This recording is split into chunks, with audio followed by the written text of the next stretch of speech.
something. Karen, Dad would not want you to stress out. So I am just sharing with all of you that I'm going to do the best I can to summarize Dad, and this is his celebration of life. And if I miss anything, I'm sure that's okay. And feel free to chime in anytime. This is not a scripted event. We are on video, so there were a lot of people who couldn't make the trip, a lot of friends and family that live out of the area. Thank you for those of you that came and have made it here. So Kurt is videotaping, and we will put it up on YouTube. I don't know, we'll figure that out later. So if you don't want to be on camera, duck down now and hide your head. Okay, so it is the 30th anniversary weekend for my sister, Lisa, and Mr. Allard. Thank you.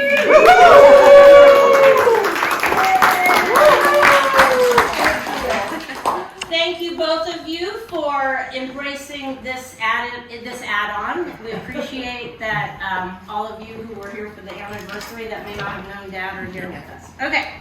So I wanted to start by saying we were going to be out in the meadow. The weather stopped us. The idea was we were going to take Dad's patio table, which we saved. It is a little worse for wear.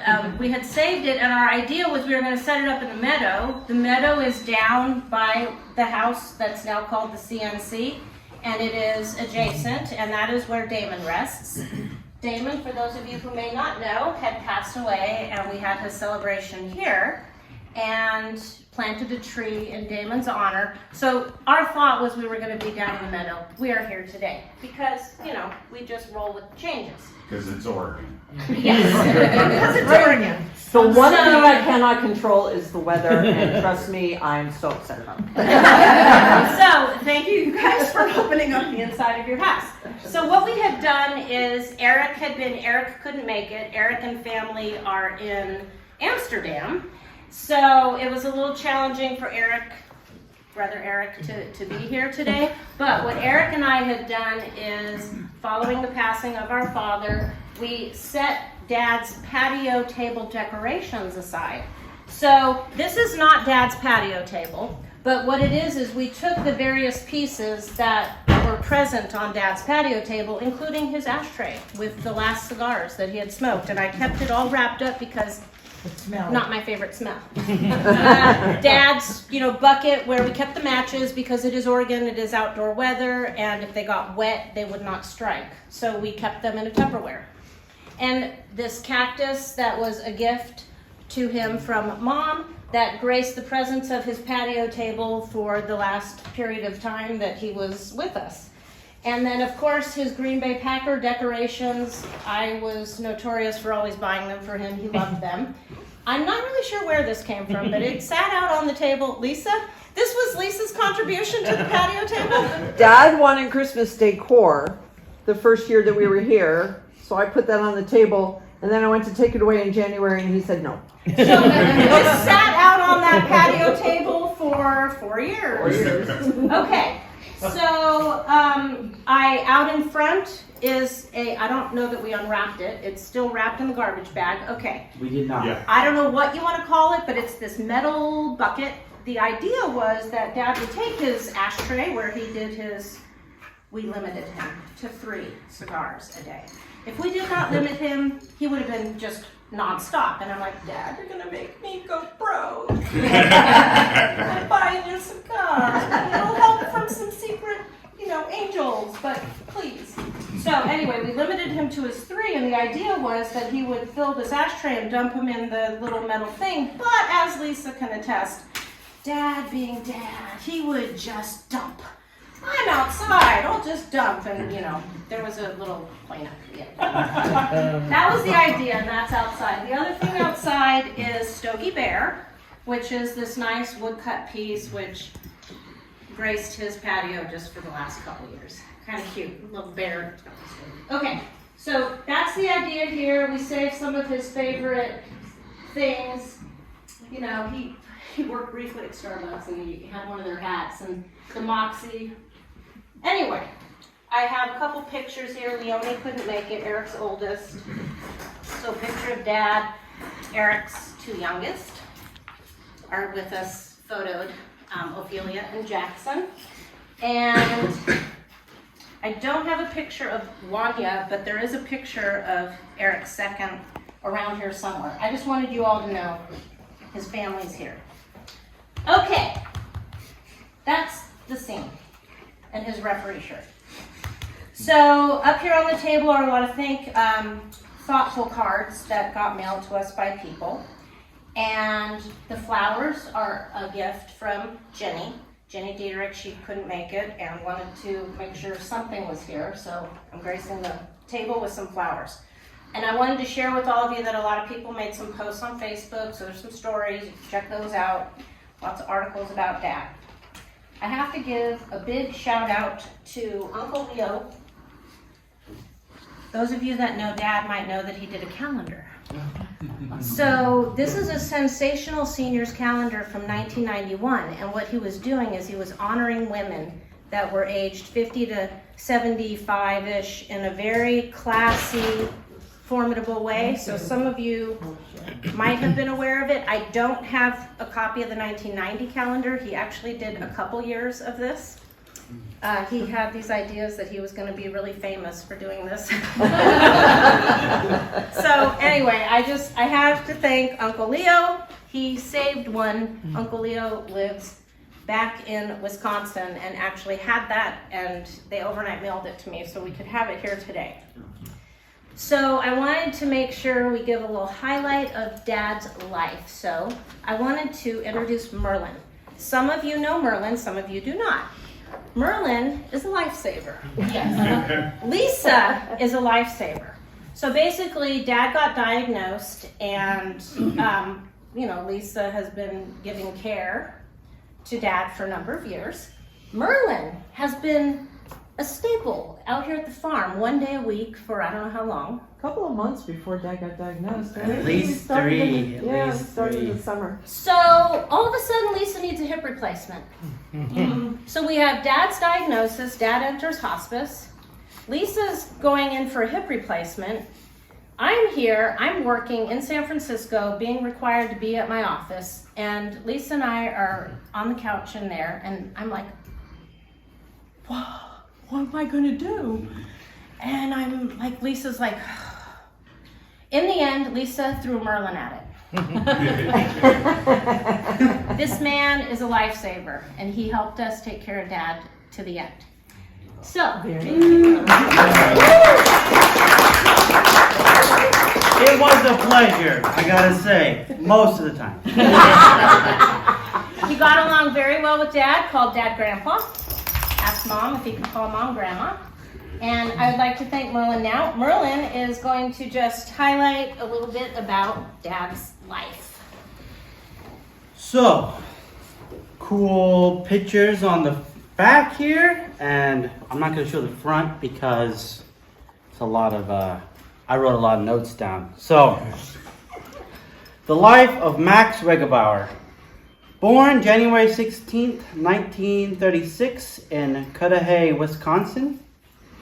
He graduated Marquette University with a bachelor's in arts of history. Okay, sorry, little nervous. That's okay. You're doing great, Merlin. We Received first place Golden Gloves trophy. In 1962, age 26, moved to Eugene, Oregon with college roommate. And June 15th, 1963, married Grandma Joanne Schmitz in Eugene, Oregon. June 1964, age 28, moved to California with baby Lisa. Aww. 3 more children, Karen, Eric, and Damon, born in California. 1973, age 37, moved to Synanon Community. While in Synanon, hosted his own radio show characterized as Herr Futz. 1989, age 53, moved out of Synanon Community to I misspelled it. Visalia, California, eventually moving to Las Vegas, Nevada. Age 1991, age 55, produced the sensational seniors calendar, and worked weekends as a radio DJ. That's the coolest thing in my opinion. In Las Vegas, started his own company called the All Printer Supply. 1997, age 61, performed stand-up comedy at Sandy Hackett's Comedy Club in Laughlin, Nevada. Also, coolest thing, big inspiration. That's that picture there. 2003, age 67, retired, moved to Eugene, and married Lorna Casey. 2017, age 81, moved to Leeburg, aka Allard Acres, here, with daughter Lisa and son Brent Allard. March 22nd, 2022, age 86, passed away at home at Allard Acres, happy, in my opinion. But, Good job. I would like to say that he is in his urn upon a pedestal by Damon in his meadow by the CNC, the Cabin Not Cabin, where he lived for the last 4 years? 4 or 5 years. And I gotta say, it was a great time taking care of him. There were ups and downs, but almost all it was up. Thank you. Thank you.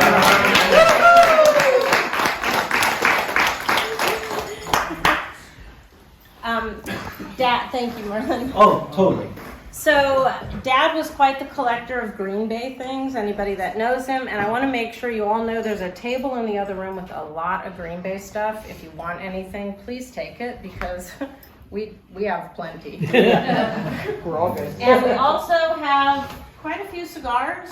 I don't know if they're your taste, but we have more buckets of them, and we would like people to please plan to take some cigars if you wish. No one here is going to smoke them, so yes, please. Like, I mean, if you know anybody that might want some, like, Yeah, you can take Well, I it. just picked up a new habit, so. All for me. Perfect timing. So, I don't think I need to say enough thanks to Lisa and Brent and Merlin. I think you can all figure out it was huge. But I also want to say that during the later part here, the family was very supportive. Mom, cousins, aunts, uncles, thank you for coming to visit. Uncle Pete, Aunt Mary, everybody. Dad also always spoke very highly of his Al-Anon group, and I have the permission to say, Al-Anon, thank you for being here. I know he loved the group. It helped him every week to remind himself to get outside of himself and to be appreciative and thankful for everything he had in life. And then locally here, the Vita Cafe, because Dad was such a character, so full of life, and it's, you know, there's a lot of green around here. So his way of connecting would be to drive down the road a bit to the Vita Cafe, until it got to the point where Lisa's like, Dad, I don't think you should be driving anymore. So then Lisa and Merlin were typically taking Dad down the road. Hello, Vita Cafe. And it was kind of like Cheers, you know, Norm. If you walk in the door, Max. Yeah. And the crowd there, some of the regulars became very aware of Dad's jokes, because the way Dad liked to communicate around here, you'll see it later in someone's hand, I think Rochelle's hand. Dad used to email us thoughts of the day. I have a printout of 202 of them. Very interesting. A few of them will be read later. And then when he was done emailing the thoughts for the day, he moved over to YouTube. And that was when he was at Crooked River with Lorna, after he had married Lorna. And again, they were a little removed.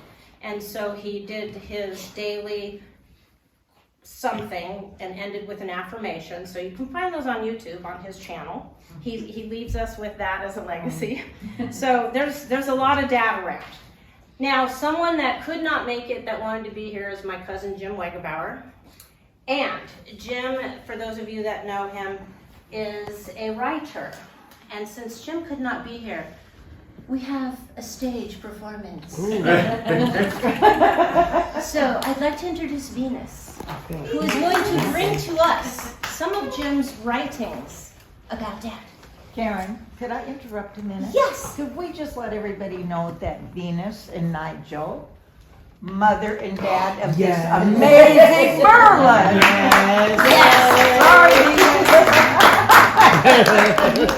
Venus is an amazing person as a school teacher also, so we have to honor the moment. I know Yes. this is about Dad, but thank you for being a teacher. And a quilter. And a quilter. Really And a funny big Lisa human. fan. And a unicorn. Yes. Oh, suddenly this stage is maybe not a good idea for me. So this is an excerpt from the autobiography of an ordinary man by cousin Jim Wegerbauer. And this part is called The Ugliest Bartender in Milwaukee. What can I tell you about my Uncle Max? Well, Hubert Maxwell Wegerbauer is his given name. Hubert Maximilian Augustus Tiberius Justinian Titus Aurelius Wegerbauer III is the name he sometimes gives himself. But for the sake of time, let's call him Moxie. No matter what you call him, just the mere mention of Moxie, and most people throw their heads back with laughter. Everyone has a tale or three to share about this oversized and outrageous character. He looks like the most interesting man in the world, only he's more interesting and real. In his younger days, Moxie was voted the ugliest bartender in Milwaukee. Not once, but twice. And trust me, there's plenty of competition up there. Moxie was also an amateur boxer at Marquette University. He wasn't half bad either. Too bad he came up against some pretty stiff competition. One opponent went on to be the 8th ranked heavyweight in the world. He nearly knocked the 6'4" Moxie through the ropes. Bobby Hines was another eventual pro. He also knocked Moxie into next week. But as is the story of his life, Moxie got up. Knock him down 7 times, and he'll get up 8. No surprise then that he went to tend bar for another former boxer, Dulce Ulmer, at his eponymous, not sure what that word is. Someone can teach the teacher here. Restaurant and bar. In Moxie's words, Dutch's was located on Layton Avenue across from the old airport terminal at Mitchell Field. It had started as a hamburger joint, I think, in the late 40s. It was owned by Harold Dutch Ulmer. Dutch was from Pound, Wisconsin. During World War II, Dutch was a meat cutter and exempt from the draft, so he did not serve in the war. He was active in the Union and may have served as its president. Dutch was also a light heavyweight boxer. I do not know how many fights he had. I met Dutch in 1957 when I went into his bar and restaurant and applied for a job as a bartender. Dutch had just converted his establishment into a Japanese restaurant featuring sukiyaki, tempura, and yakimeshi. No sushi. He had hired Japanese waitresses who had married American servicemen who had served in the Korean War. I was hired. I had some experience as a bartender, but not much. I had spent the summer as the bartender at the Jewish Country Club in Milwaukee. Can't remember the name of the club. I was always paid on Friday, and for the first several months, Dutch would often ask me not to cash the check until the next Monday or Tuesday. Dutch was definitely having cash flow problems. There was one other bartender, and he was a bit of an oddball. He belonged to some far-out religion that believed in a bunch of Egyptian stuff. He was not very good at explaining it, so I could never figure it out. No one would have bet on a Japanese restaurant in a town inhabited by mostly Germans and Polish. The town looked beer, brats, hot dogs, potatoes, cabbage, and kielbasa. We had the most unique place in town. In those days, the liquor companies in Wisconsin would only sell the good booze if you also bought some of the unsellable stuff. This was later declared illegal by the Wisconsin Supreme Court. Cuddy Sark Scotch was very popular. To get a case of Cuddy Sark, you also had to buy a case of Bowles liquor. Dutch had a basement full of unsellable liquors. Milwaukee was not the town that went in for foo-foo drinks. Dutch had a dinner menu, of course, but we produced a drink menu. It may have been done before, but I had never heard of it, so drink menus may have originated with Dutch. We took all that unsellable Dusty Bowles liquor and started to invent drinks. The recipe was simple. You took some colorful looking liquor, added a bunch of vodka to give it a kick, then added some fancy name, created a fanciful romantic story, and poof, you had a Japanese drink. It was wonderful. We also served hot sake, which went well with meals. We had a sakatini, which was a martini made with sake instead of vermouth. Very good and very dry. We used an onion as a garnish instead of an olive. I think there's all of that in there, maybe. One of my favorites was the Taki Passion. We looked on a map of Japan and saw the Taki Falls. We made a drink of blue Curacao. that was the other word I was looking for earlier. Curacao, thank you. Vodka and lemon juice. Then we created a story about a young Japanese maiden who had fallen in love with a samurai. But because of the class difference, they could not marry. So she threw herself over the Taki Falls in the 11th century. I tell you, we had a ball coming up with all that bullshit. One of the best things is we had to experiment and test all the creations we were coming up with. The after-hours testing in Dutch's basement were great. Dutch even got to the point where he ordered imitation pearls, and we floated the pearls on rose petals in the drinks. We had one drink we claimed was so powerful that we limited it to 2 per customer, knowing that all the macho dudes would want to drink at least 3. We would argue a little and then serve them a 3rd one. It was a pure moneymaker. The specialty drinks reached their zenith when Dutch got some really large, giant shot glasses. Inside the large glass, we placed a smaller glass, but still very large. The outside glass contained the ice, the inner glass, the drink. We poured everything into it.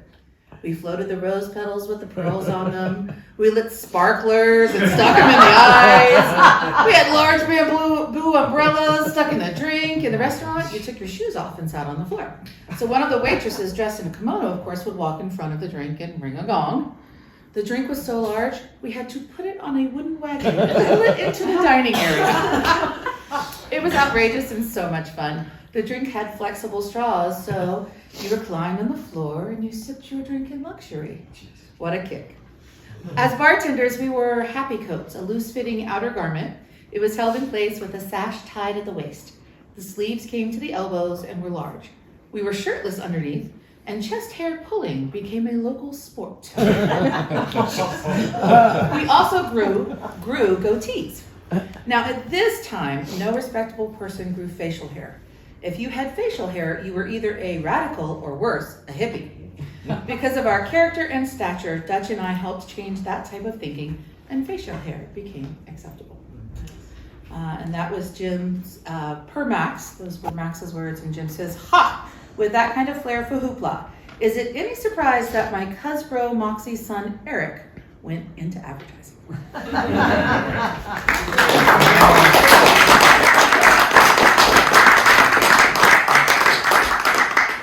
Jim did want to be here and he was going to read his stories that Dad had written. So Venus is going to come back out here and read a couple more little stories that are, Dad told them. So I'm glad Jim saved them. Okay, so to know Dad is to know that Dad loved jokes, corny. Did he come out at all?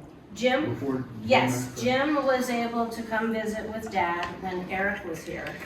And was that when, I don't remember exactly when that was, but Dad December? was in December. hospice. Yeah. He came out twice. I know that. Oh, yeah? No. Right? No? He was on the phone with us a couple October, months yeah. Oh, never mind. He and Eric were able to hang out with Dad on the porch and smoke cigars. Oh, For- I think there might have been a picture. Yes, Yeah. there was, yes. Yeah. And he stayed here. I wasn't here. I wasn't able to get, I was a little bit challenged with being called back to San Francisco to my desk. I know. It's okay. I have a new job now. I'm totally remote. Okay. So to know Dad is to know the corny dad jokes. So I had to, how do you pick? So I'd like to invite Christian to come up and share with you a couple corny dad jokes. Okay, you're on. What is the difference between a bachelor and a calendar?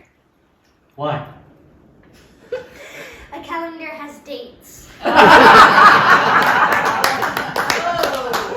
I haven't heard that one. These were in Dad's little All good. What kind of driver doesn't need a driver's license? What kind? Screwdriver. A golf. Inside knowledge. Good job. Thank you, Christian. Oh, thanks, So Eric couldn't be here, and I had mentioned the thoughts book, which Rochelle has. I mean, it's like these 200 thoughts that Dad had compiled over time. And yeah, so going through them, Eric had happened to email us. He said he really liked this one. So on behalf of my brother, I'm going to read this one. I don't know exactly what the date was on this, but Dad wrote, I recently took up cigar smoking. I like smoking a good cigar. For exercise at this time, I walk. I like walking. I look for the longest, fattest, best tasting cigar I can buy, and I light it up when I start my walk. At the present time, I walk for an hour and a quarter because that's how long the cigar lasts. I tell you this great story so that you know that I often do things just a bit different than other people do. And that's the way I like it. Isn't that Dad? That is so Dad. Yeah, I had a couple people write up on Facebook comments just like, yeah, I remember your dad. He did it his way. So that was cute. So thank you, Eric, for picking that one out. And then another person who couldn't be here is my Auntie Lenore, my mommy, and my Aunt Mary, and my Uncle Pete's sis. Okay, so Aunt Lenore wanted to share. The first time I saw, isn't this, I don't know if this is the similar day of your story. I didn't share this with you. Hopefully this is going to jive with your story, Aunt Mary. Aunt Lenore, the first time I saw your dad, I was standing in Grandma's kitchen looking out the window. I saw this little bright pink sports car pull up, and this great big hunk of a guy got out. I thought, what the hell? From the very beginning, that was Max. He always did it his way and danced to his own drummer, which made him endearingly unique. I'm sad to miss his celebration of life. I will be in Florida with Maria, so that's our cousin Maria, and Auntie M's, helping her with her new business expansion and her foot surgery. So that was a message from Auntie L. Okay, so I promised you that Cousin Jim would have been doing his readings. I would like to invite to the stage for a second story in Dad's, history of life. Part 2. By sailing to America, Uncle Moxie's parents took a physical journey that changed their lives. Moxie was looking to take a spiritual journey to change his own life. He found it in California at a commune where he moved with his wife and kids. And it worked, until it didn't. Moxie found himself in limbo. So these are now Moxie's words. When I was 55 years old, a lot happened in a short time. The community where I had lived and worked for 18 years was collapsing. I had planned to die there. Instead, I had to leave. The once noble community I had moved my family into had turned to crap. All my money was invested there, and it was gone. There was no retirement. I left with the clothes I had, enough to fill one small closet and one 3-drawer chest of drawers and a king bed with 2 changes of seats. I had $400. I spent $200 on an 18-year-old Buick. The rest went for a deposit on an apartment I shared with another person who had left Synanon. The relationship I was in at the time also ended. I had been low on money from time to time in my life, but I was never broke before. I also had borrowed money to start a calendar business. The business failed. I was not only broke, I was in debt. Psychology today tells us that the 3 most stressful things that can occur in our lives are to lose your primary relationship, lose your job, and move. Well, I did all 3 of those in less than a month. I knew I was under a lot of stress. I said to myself, it is better to go through all 3 of these at the most stressful things at once and to get them over than to go through all 3 of them at separate times. Be very stressful once rather than be stressful 3 times. Nice thought. It didn't work that way. I was in bad shape. Each day I had to call someone just to talk. These were all ex-community people, and they on some levels were going through the same thing I was going through. I quickly got a job as a disc jockey. I knew if I got on air in the state I was in that the audience would, on some level, conscious or subliminal, realize I was depressed. I knew I could not go on the air in that way. I had $3 in my pocket. I went to a used bookstore and bought 3 used joke books for $1 each. I then went to the radio station, and each day I read those books until I started to laugh. And then I got on the air. I had cured myself of a deep depression. I did it by laughing. Whoever said laughter is the best medicine was right. There was no money, so no doctor, no psychiatrist, no psychologist, no social worker, just laughter. I was very thankful to be out of my depression. I talked to God, and as a result of our conversation, I said that at every opportunity, I would get people to smile and laugh. It was my way to thank God for showing me how to cure the serious depression I was in. So, since age 55, at every opportunity, I tell my silly, corny, clean kid jokes. I even did stand-up comedy in Las Vegas for 1.5 years to try and reach a wider audience. Today I have a part-time job as a barista at Starbucks in a Fred Meyer store. I don't like the job that much, but the money helps, and my wife Lorna loves the discount we get at Fred Meyer's.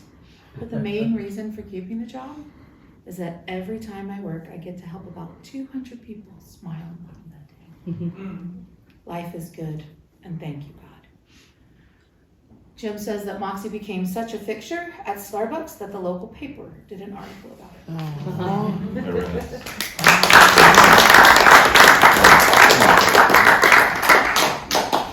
Thank you, Venus. I have that article up here somewhere, and I did share it. I shared it. I found it. I found a link where the photo came through in color because I had this article somewhere, right? And I had this picture of Dad because Dad had like the clipping of the article in black and white.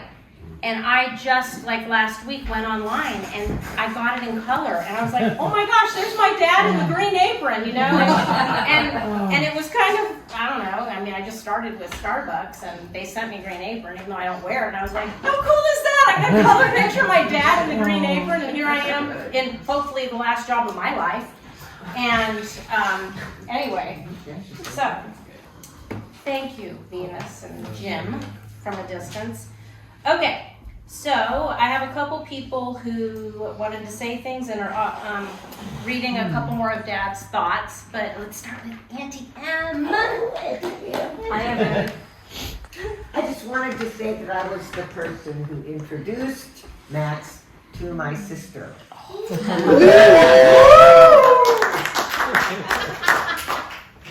At our home in Eugene, we had this big basement that was fixed up for a party room for us kids because there were 5 of us.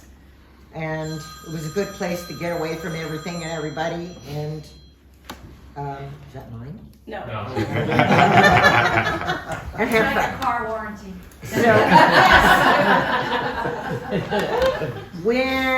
So I had this girlfriend, Mary, another Mary, and she and I went to school together, and her brother was the one that Max came from school to Eugene with. And so Mary would tell me about this handsome guy, and boy, he was single, and she sure did wish that we could find somebody for him. Find some good-looking girl, and they could get together. And we just couldn't figure it out until I realized that Joanne was coming home from Portland in nursery training. And so we plotted to get them together and have a party in the basement. And we did, and they were going to be our chaperones. And that's how we got them there. And we introduced them. That was our plot, and it worked. Thank you.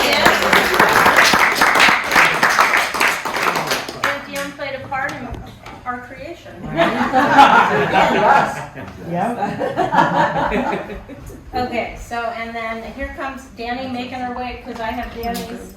Danny, so I had just tagged a couple of the thoughts in there because I wanted to pick some that were non-political, because you know Dad can have his opinions. So anyway, a couple people picked some that spoke to them.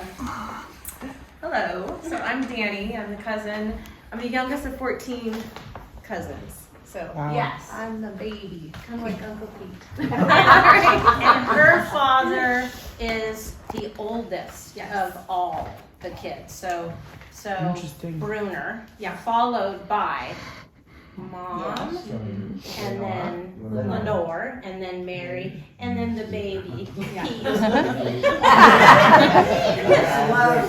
turned 76.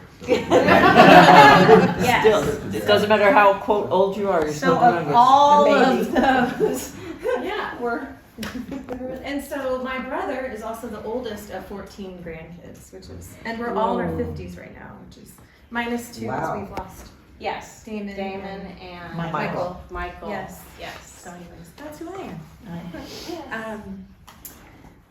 This one spoke to me. So this was Thought for the Day number 52. Have you ever been to one of those special places? A place where the mountains are just so beautiful, your breath stops, or the desert for those, or the desert for those 2 weeks it's in bloom, or a warm beach that with that perfect white sand, or near the water so blue, or listening to the birds sing like angels, or being under a clear moonless night sky where there are so many stars so close you know you don't have enough numbers to count them, or listening to the stillness that gets so loud you know time has stopped. Of course you've been there. Everyone has. All that beauty, all that wonder, all that quiet, it is also inside of you. Just as you travel to the beauty that earth offers up to each of us, you can travel to the beauty that spirit offers up within each of us. Take that time, make that trip. It's so well worth it. Thanks, Rosa.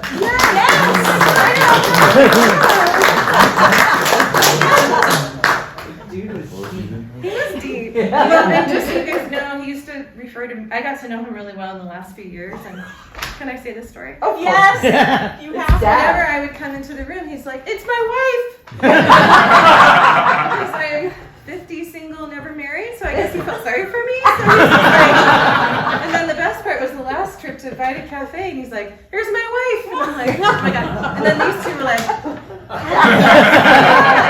"Embarrassing." So that was our kind of little joke. And as he actually, when he was passing, I put my hand on his heart and talked to him and said, "It's okay. In another life, we'll be together." Anyway, I just had to share that. I wasn't sure how or if I was going to share that, but I wanted to. So this is number 34, Thought of the Day.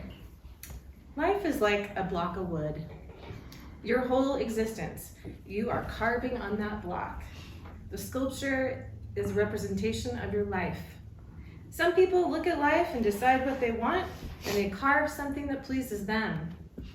Others never look at life and just keep whittling. They end up with a pile of wood chips and have no shape, no meaning, and no essence. Only you can do the carving on your own life. Yeah.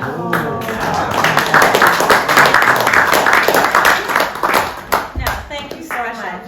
Yeah, thank you. And you know, once we're done, I'm gonna leave that. I mean, if you flip through that book, it's crazy. You get these really deep things, and then out of nowhere, you'll get like these 2-sentence things that are just, you know, it's like Dad was covering all realms. Anyway, so Rochelle browsed the book, and thank you for sharing. I didn't want to be the only one up here in front of them. No, it's all good. So, hi everybody.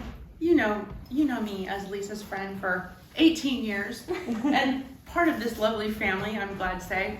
This guy over here, John, is my husband, in case you haven't met him before. Hi, John. Nice to meet you. Hi, John. Thanks for joining us. And another of our daughters. Thank you very much. There's two things I remember about Max most of all. One is we could spar down in your basement in Redwood City. There was a couple of times when things would come up in the world and we'd be watching something or talking about something, and he would have his opinion, as he would, and I would have mine, because I do.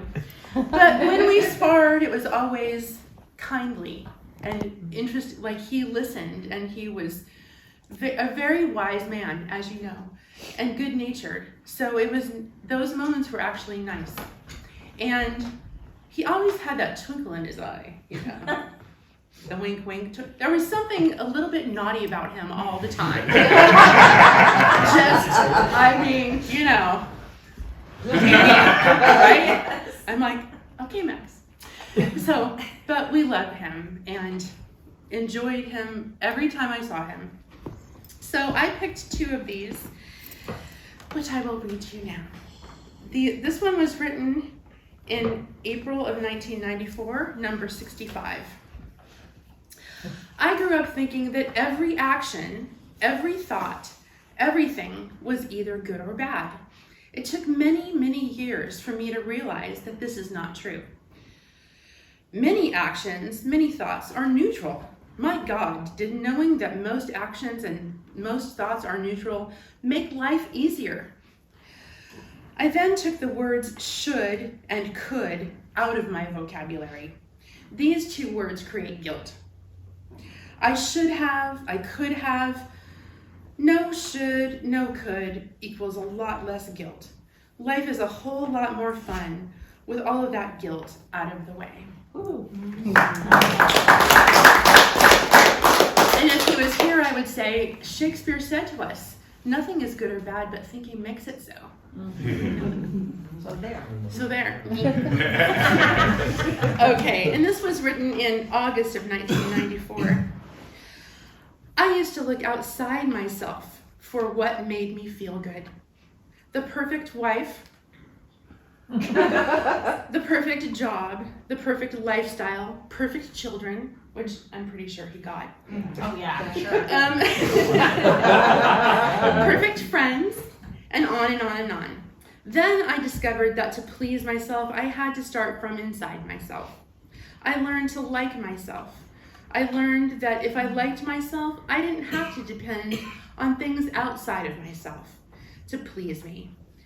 Self-reliant happiness.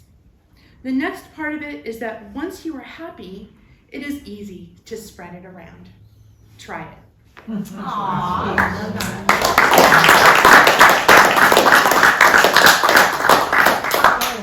Rochelle, thank you. Danny, thank you for picking those, because you can see I tagged a bunch and I was like, yeah, you know, there's a lot in here. It's kind of cool. Help yourself if you all want later to read a few. Okay, so there's, if anybody wants to add anything, please do. I have a couple things I was going to read that people posted on Facebook who couldn't be here, and then Venus was going to close with one more of Jim's stories in Dad's words. So, anybody else want to speak? Actually, I'll say a couple things. Come on up, Mother!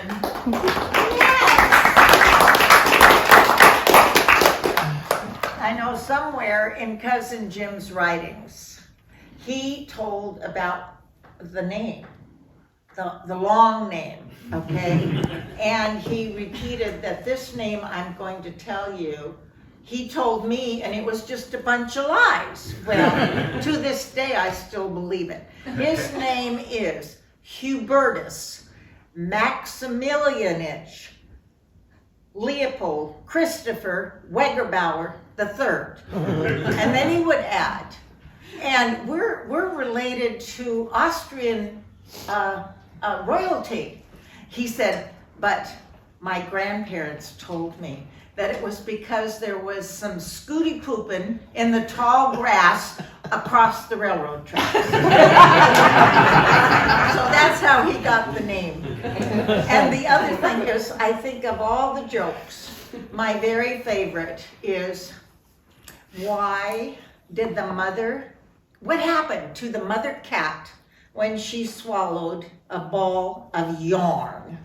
She had mittens. She had mittens.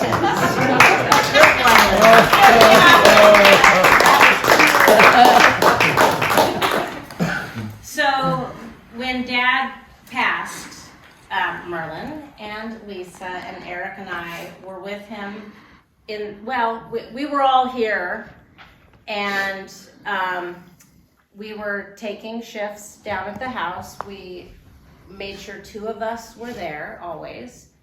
So Eric was here, and when in the morning, Merlin is the person who came knocking on our doors to say now is the time. So, all the things start rolling.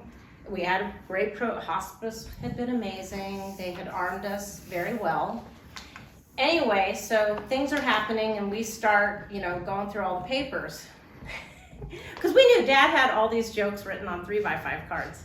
Eric took a bunch of them. I'm not sure what he's going to create, but he's going to do something. But Eric finds this joke, and we're sitting there. We're okay. We're okay. We are okay. We had plenty of time to plan for this. We were all in a good place. The 4 of us are there. Mm-hmm. And Eric's flipped. He's like, okay, you guys, I've never heard this one. Now, I did post it on Facebook, so some of you have seen this. Why did the Dairy Queen get pregnant? Oh, so good. It's fine. So good. This one was so good. Because the Burger King forgot to wrap his Whopper. I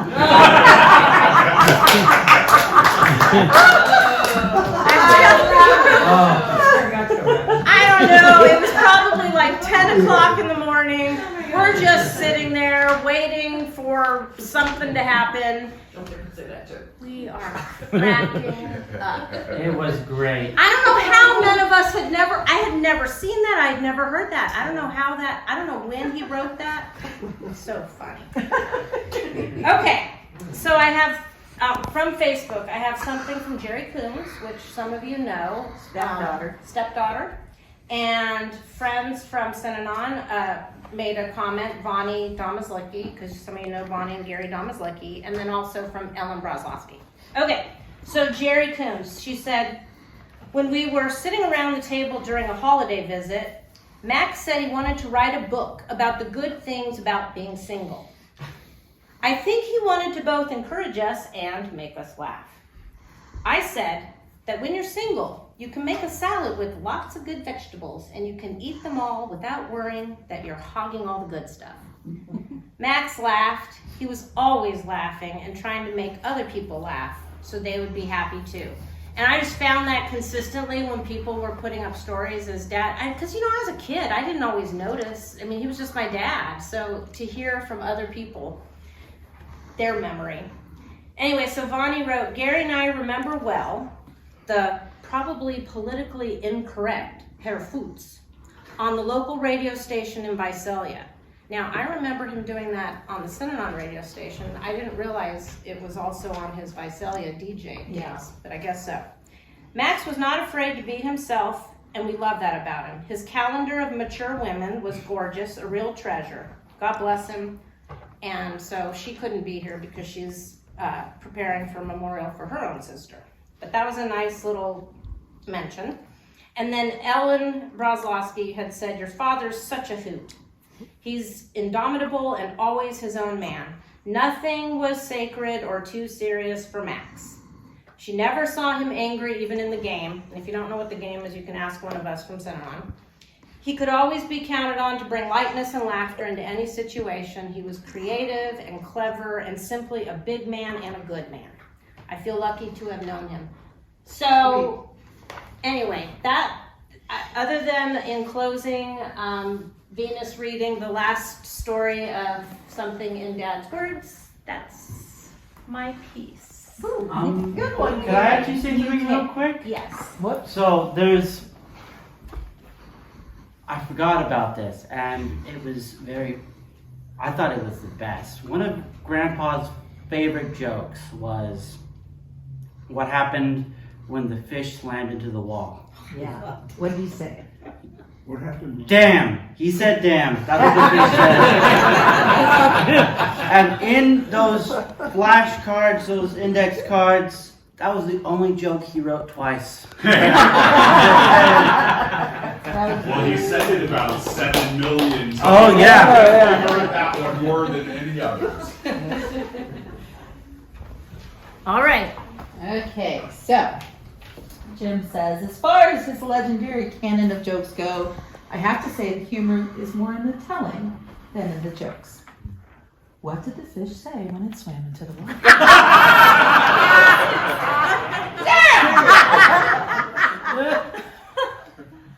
How many of you know this one?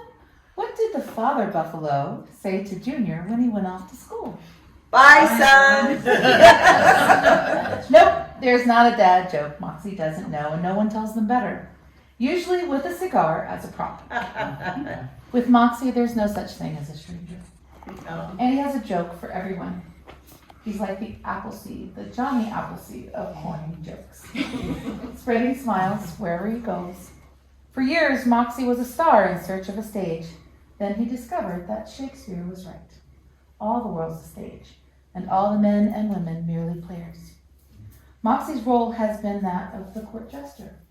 And let's not forget that in Shakespeare, the fool is often the wisest man in the play. The one who not only tells the jokes, but is in on the joke. Life is simple. We're here to lift up one another and have fun. And Moxie is a synonym for fun. And here's the last story, the picnic bench. One time when my uncle came to visit me in Dallas, we spent the afternoon at the now raised pub, the Gingerbin. Sitting outside, we downed some pints and swapped some stories. I'm not normally a loud laugher, but Moxie can get me going. The only other people on the porch were two younger guys who kept looking our way. Is our smoke getting to you? Are we being too loud? Either way, my apologies, I said. Oh no, one of them said. We apologize for listening in. We're just trying to figure out why we don't have the kind of stories you guys have. What a kind thing to say. Moxie assured them that we were older and that they had more than enough time to catch up. Just stay open to the world and everyone you meet, he said, and you'll stockpile plenty of stories.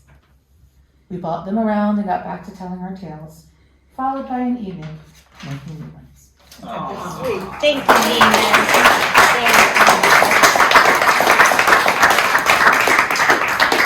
Good job, Karen. That concludes the ceremony, the celebration. So thank you, everybody. And it is the anniversary weekend, so We're gonna eat. Happy right? anniversary! stick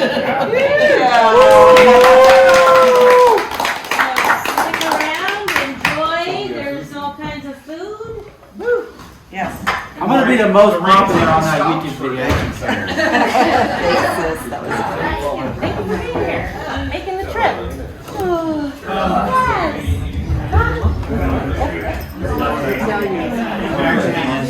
Because I came up with something all the time. And really nice to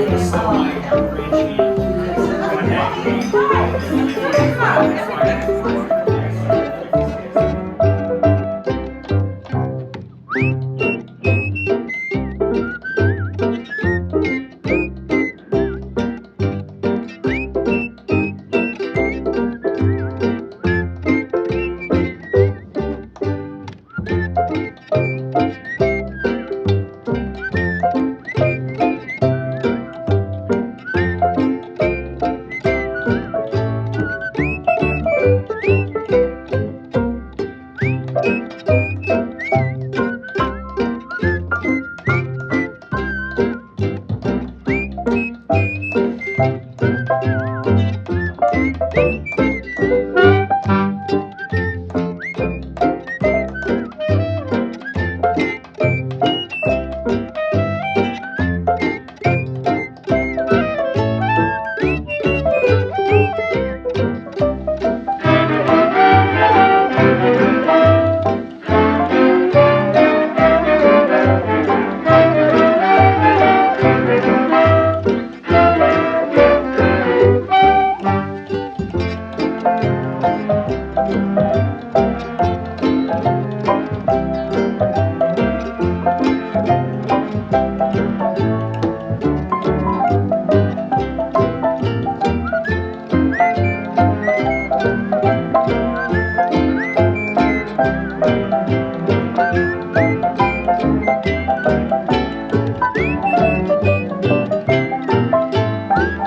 you.